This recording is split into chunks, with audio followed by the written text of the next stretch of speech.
Europe needs to take more risks, spend more, be faster, and cut bureaucracy to win the new global arms race, a top NATO commander told Politico.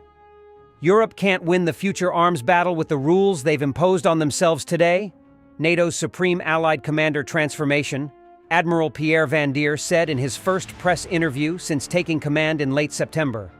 The hurdles facing Europe's weapons makers and procurement agencies can be summed up as overcompliance, he said. You have to demonstrate that everything is perfect in the equipment you're going to deliver in 15 years' time, that not a bolt will be missing.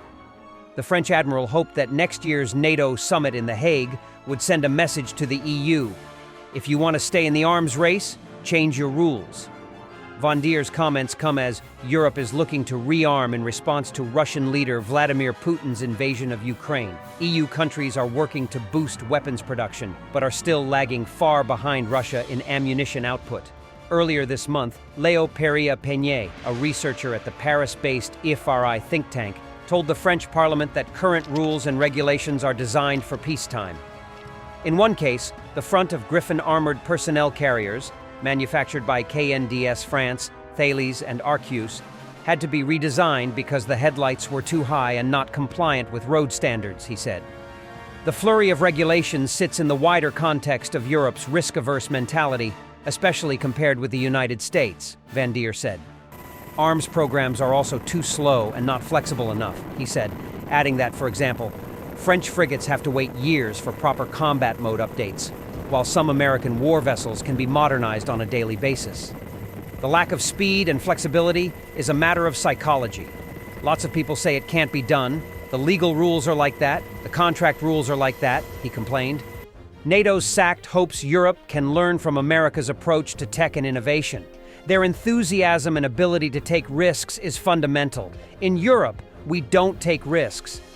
Given the scale of what's happening in Asia, Washington will need a strong European defense industry, he said, adding that he's confident European firms can be much more than just a subcontractor to American companies. I'm optimistic and I have a message. It's time to wake up. We can actually do great things, which means we have to use money well, take more risks, try more things, he said. NATO's Allied Command Transformation was created in 2003 to prepare the alliance for the future of warfare. It's headquartered in Norfolk, Virginia. Since Paris rejoined NATO's integrated military organization back in 2009, the rule is that the post of Supreme Allied Commander Transformation comes from France. Before joining NATO, Van Deer was the deputy chief of France's defense staff. One of the main challenges, he told Politico, is that designing military operations increasingly requires synchronizing between different environments, land, air, and sea, but also space, cyber, and the information sphere. That's why his priority for the next few years is to create the conditions for the emergence of a multi-environment command system. It's all about IT, command and control systems, the cloudification of our networks. The enemy records one of the destroyed Grads and highlights the road of death on the Pokrovsky direction. On that very day, the Muramasa unit eliminated one Grad, 5 UAZ vans, 2 Ural trucks, 3 buggies, and damaged 2 tanks. All of this was the result of a single territorial defense group working 24/7.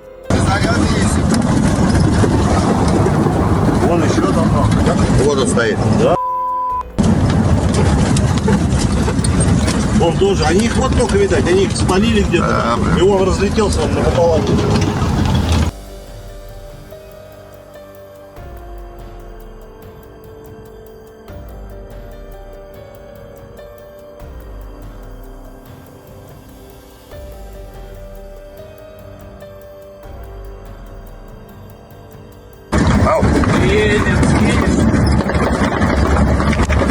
Дрон.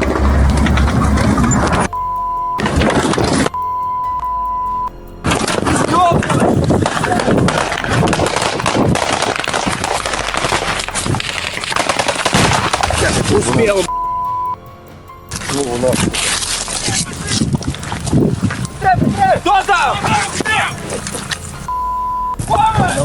Выбегай!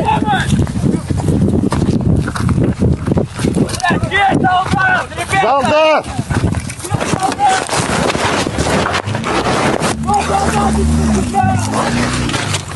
горит. Ой, патроны,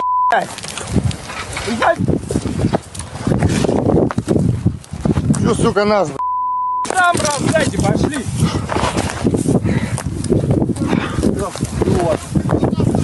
И доки, пусть горит. Все, сам. Смотри, как один чей-то их я остался.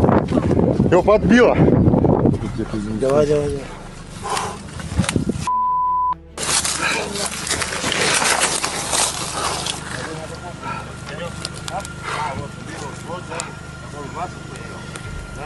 А тот, походу, с рэпом был. The United Kingdom has recently transferred a new batch of Storm Shadow cruise missiles to Ukraine as part of its military assistance. Bloomberg reports this with reference to its own sources.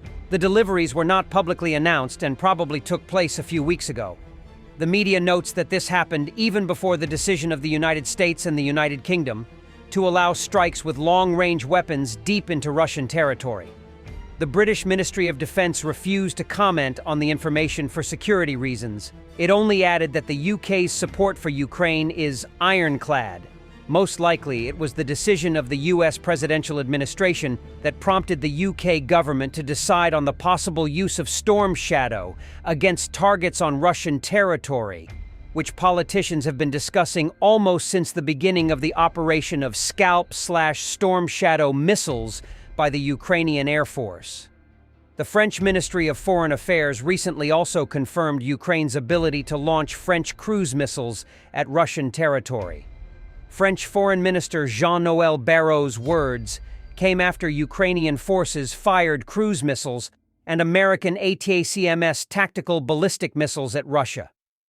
Ukrainian aviation struck a Russian army command post near the village of Mariino in the Kursk region with Storm Shadow missiles.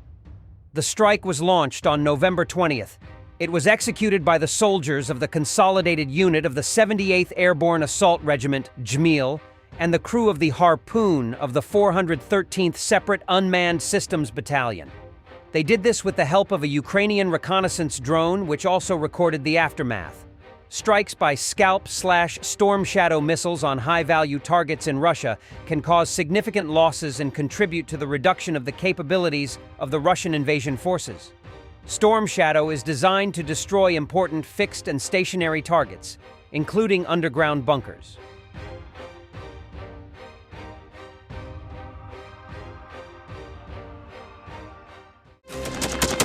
Thanks for watching, and don't forget to subscribe. Also, if you want to support Warthog Defense, please become our member and get early access to new videos, exclusive members-only videos, and become administrator in comment section. The membership link is in the description. Rescues every day. We had a guy last week at 6 rescues in 6 days. You know, he's doing the job every day.